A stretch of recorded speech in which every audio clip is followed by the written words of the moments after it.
I'm Navita Thompson in for Oropouche with your CIG Television News Brief on this Monday evening. The Mosquito Research and Control Unit, in collaboration with the Ministry of Health and the Health Services Authority, is calling on the public to take precautions against vector-borne diseases following regional reports of increased activity. Vectors are living organisms, usually biting insects, such as mosquitoes, that can transmit parasites, viruses, and bacteria that cause illness. Oropouche virus disease and dengue are two such vector-borne diseases.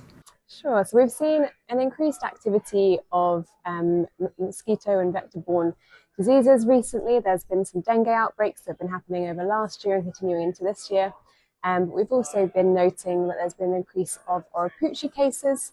This has started where it typically occurs in the Amazon basin around Brazil, but we've actually been seeing it happening in other countries in South America, but also spreading through to places like Cuba, and now recently in the last week, case notified in Panama. So we're just keeping abreast of the situation and wanting to inform the community to keep aware if they're traveling to places like this, to be vigilant while they're away, make sure that they take those personal protective measures to try and avoid getting bitten.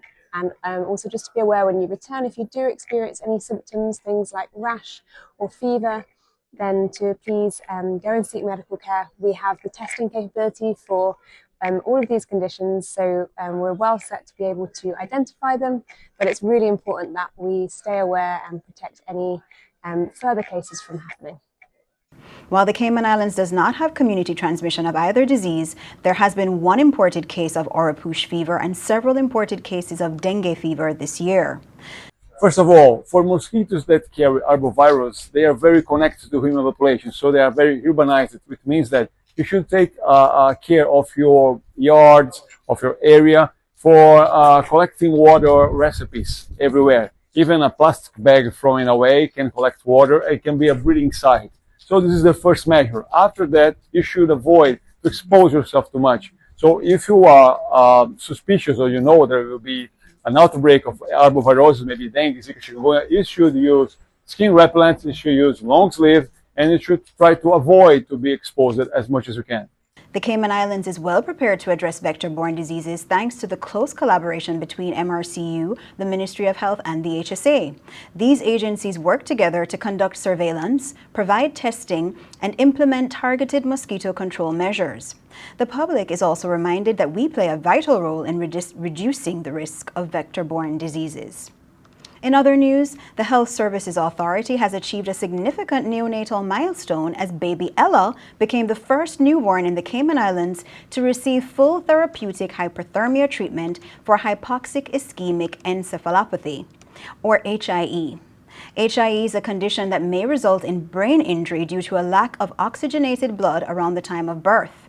Previously, babies born with moderate HIE in the Cayman Islands were airlifted to Miami, Florida for treatment.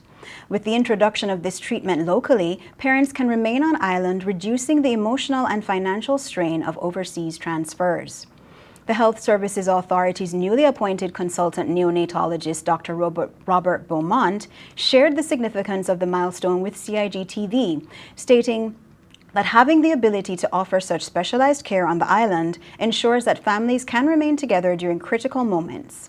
Dr. Beaumont added that it also allows HSA to provide the very highest quality evidence-based neonatal care.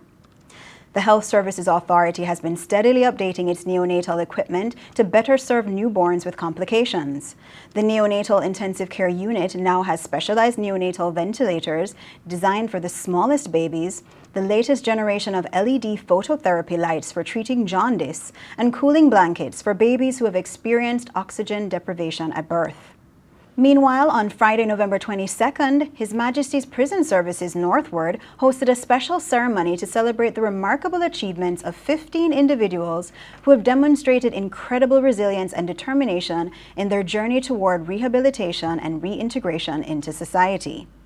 The event, which took place in the prison chapel, recognized the completion of the Tools for Success Employment Ability course, a comprehensive program that covers key skills for personal and professional development.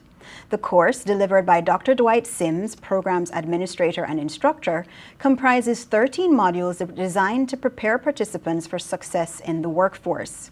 These modules include first impressions, getting a job, professionalism, keeping your job, building a strong relationship with your supervisors, teamwork, getting along with your coworkers, and diversity in the workplace. The students who have completed these modules have shown outstanding commitment to their personal growth and rehabilitation.